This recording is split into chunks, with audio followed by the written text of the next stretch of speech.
Today on Foxpro's Furtakers, Mike Dillon grinds out predators in the West Texas desert.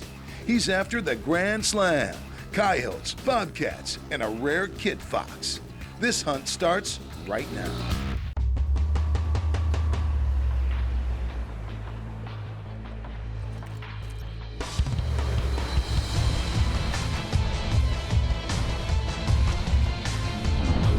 Hunting predators, it's challenging.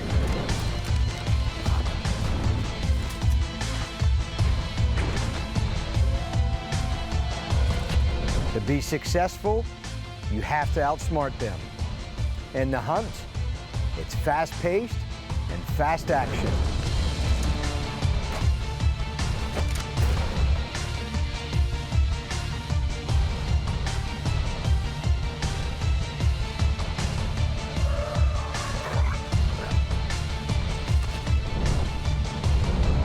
It's why we live to be fur takers.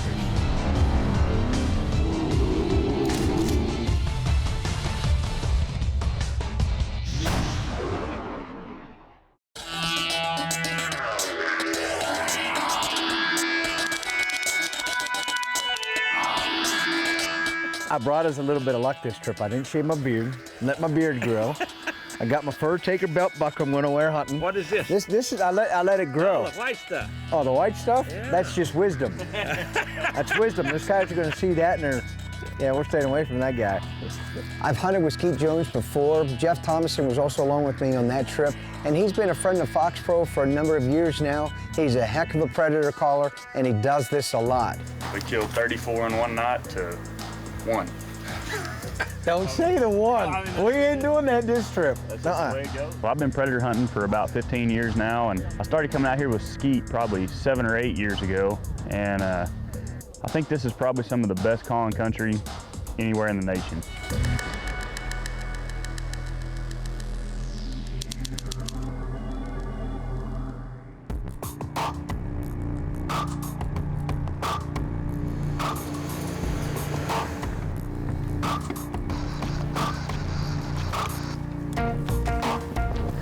First stand here in Texas. We're gonna find out real quick just how good it's gonna be.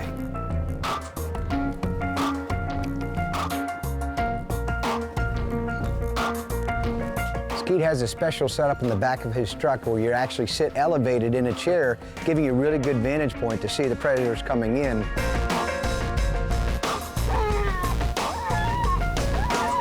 Well, this first stand is what we call the honey hole stand. I know everybody's got their honey hole, and this one is ours.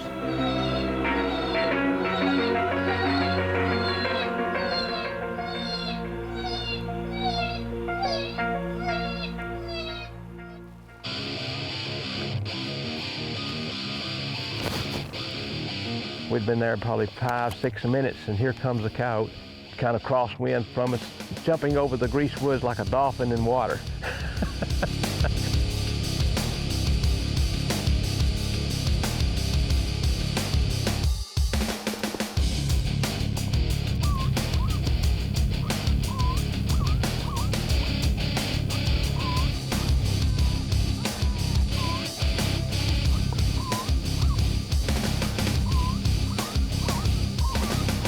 Let him go. Ready? Good shot. That's the way it started. He came, what, 10 yards from the truck? I really thought he was going to come right behind the truck. I mean, he kept coming straight in. I mean, he was coming right for the speaker. 10 yards, that is awesome. You know what, we only have 19 more to go. Yeah, let's go. Let's go pick him up. 14 yards. 14 yards. I combed him. He'd have came all the way to the truck if we'd let him, you know, but No white tip. no white tip. It's just a one-pointer. Yeah. Good job. Nice. That's the way to start it. 19 more, remember that. 19 more. All right. Let's go. No pressure or anything.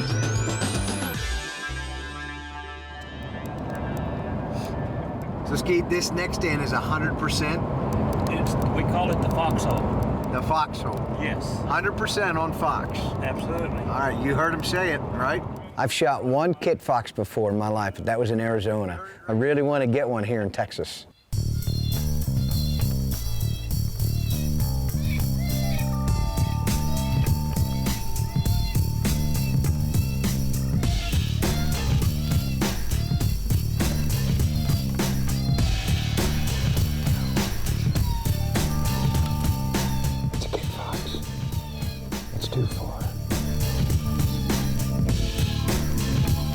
few minutes into this stand, this kit fox comes in, stands right in front of the truck, in the road in front of the truck.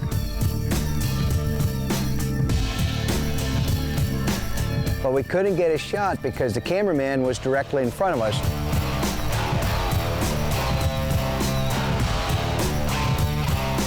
This fox just wasn't meant to be, so it got a free pass. I couldn't shoot that direction. Yeah, that sucks. We had one in, but that was close. I've been up since 5 o'clock yesterday morning. It's now 6:30 the following morning. I've been up for 25 hours now, straight. Mike Dillon is on a marathon hunt in the West Texas desert. He's calling alongside Skeet Jones and Jeff Thomason, and the Predators are on the move.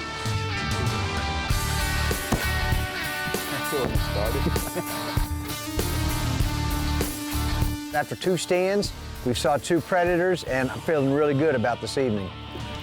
Yeah.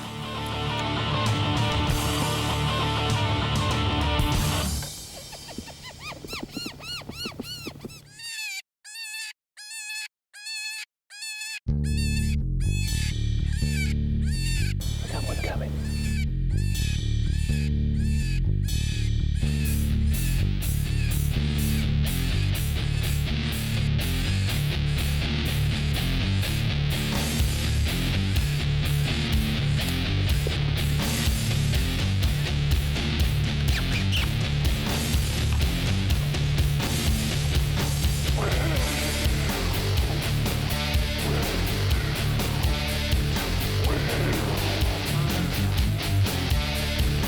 You gotta be kidding me. He was coming in hard, but he hit our wind. They'll usually stop a time or two, but he didn't want to. Oh, man. On to the next one. Yeah. We get down out of the stand every time between stands. We don't ride up in the rack. We set up and we call, then we get down and we drive to the next spot, get back out, you know, have to carry all the gear up into the truck, and that's exactly what we did here. Got everything set up. Skeet usually runs the light at least once or twice just to look for deer or cows or anything else that might be around. There he is.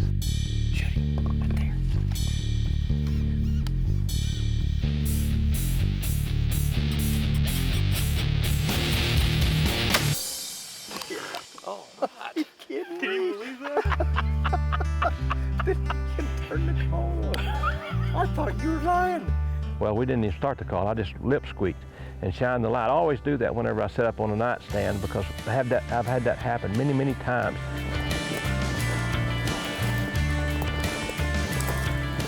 I mean, I can't believe that. You know, we just pulled up. That coyote watched us pull up. We were semi-quiet. We were semi-quiet, but that coyote knew we were there. I mean, it watched us pull up. I think that's a scar. The coyote had a scar, it looked like to me, on the front leg. It looked like maybe a burn. Look at that. Got a white tip, a little bit of white in the tail. What does that mean?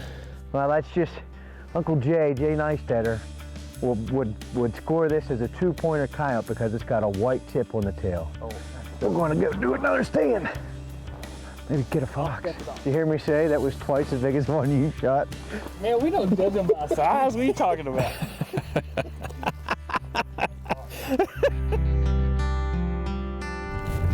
We got time for one more quick one before it gets daylight. So this next stand, we stop the truck. Jeff decides he's got to go to the bathroom, so he gets off the truck and walks over and relieves himself. Read the directions. Somewhere Jeff had run over a nail or a screw in the tire and, you know, gave us a flat. Woo! Right there is the screw. That is our problem. That's going to take a long time. Going 26 hours now, nonstop. No sleep. Night hunting's going to turn into day hunting. Yes.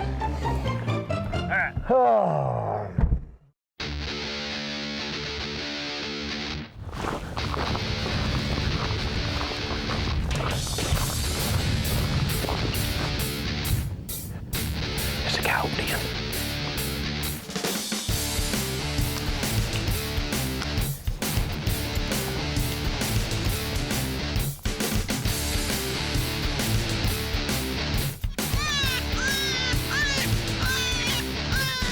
we're only a few minutes into this stand. Have the decoy set up, the call's going, and this coyote just comes charging to the call.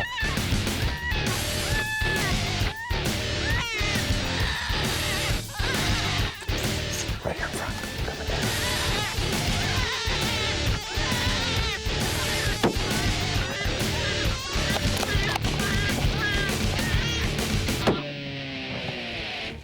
Something wasn't right on that stand, whether he saw somebody silhouetted or, saw something he didn't like. He decided he was going to turn and go away real quick. And Skeet tried to take a quick shot at him, but you could see he just missed him. And he reacted as quick as he could.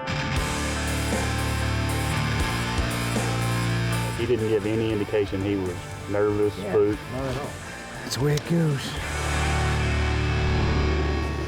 Still to come. All right, let's go. Mike and the boys look to get back on track. The action gets wild after sunset.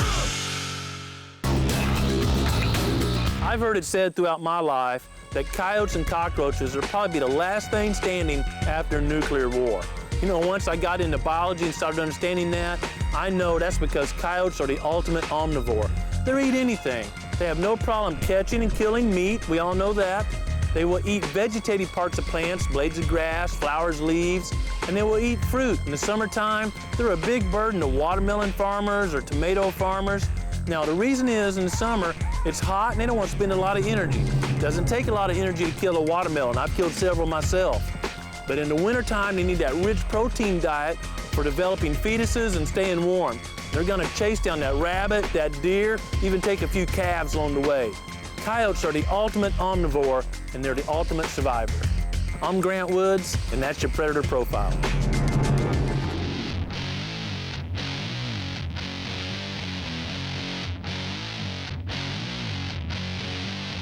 We're hunting here in West Texas on the east side of the Pecos River. Most of it's considered flat, very, very few trees of any size.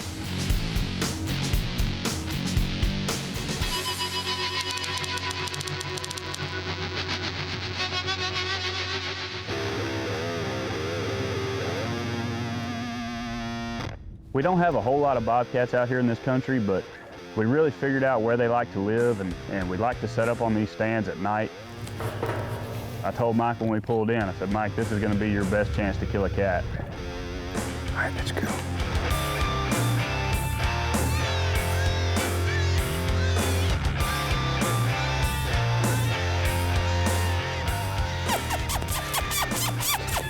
A deer. Okay. We're really close to the creek. There was some really thick stuff. Whenever you're on a creek around water, that's always cat country. Sure enough, at about the 3 or 4 minute mark, we get eyes.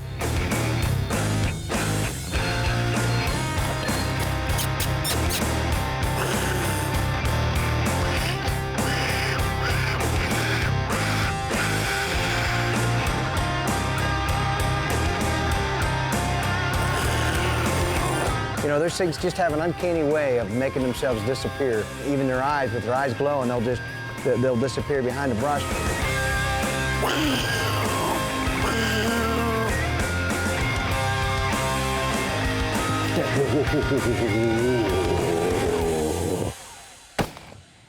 Got him. Bobcat, baby. Nice. He should be right over here. Good job, Skeet. Thank you. Good calling. Good shooting. Thank you.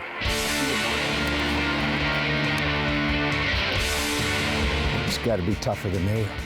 They're tough, tough animals. They'll run for a long way. There's blood. Here.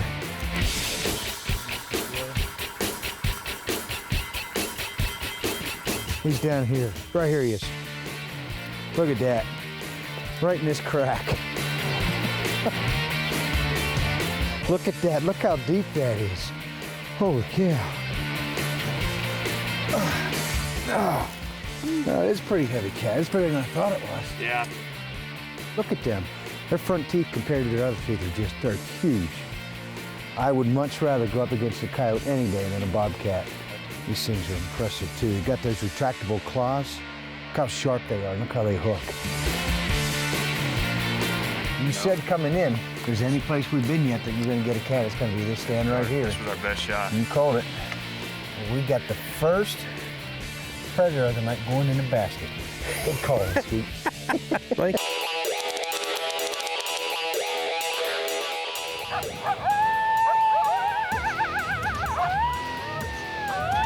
There's a coyote right outside here howling right at us. It's got to be a couple hundred yards away. They're talking back and forth. There's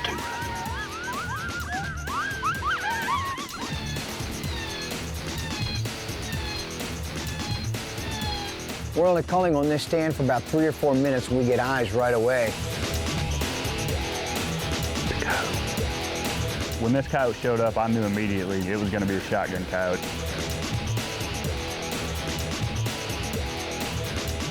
He's coming, he's coming.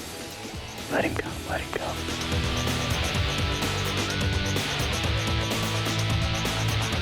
With the shotgun.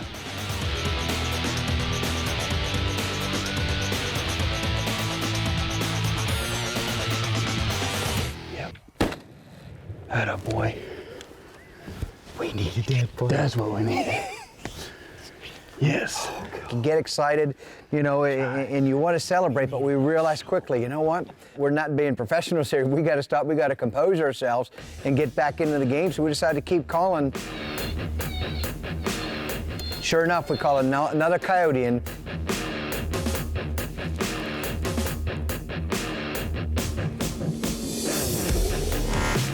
He's circling us right here.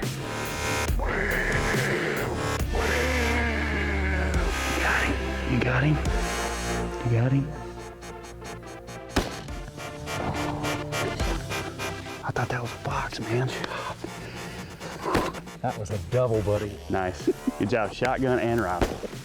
This is just the kind of stand that you dream about as a predator hunter. Jeff shot the white tip.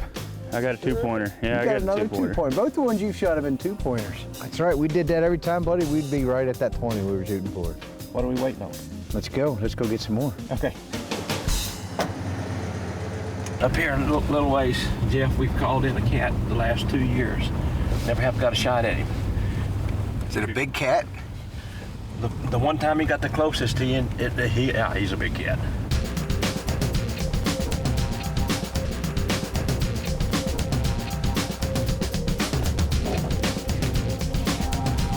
Skeet felt really good that we'd be able to at least get eyes on this bobcat, but it's been really tough to call in. So we start calling, and sure enough, right away we get eyes.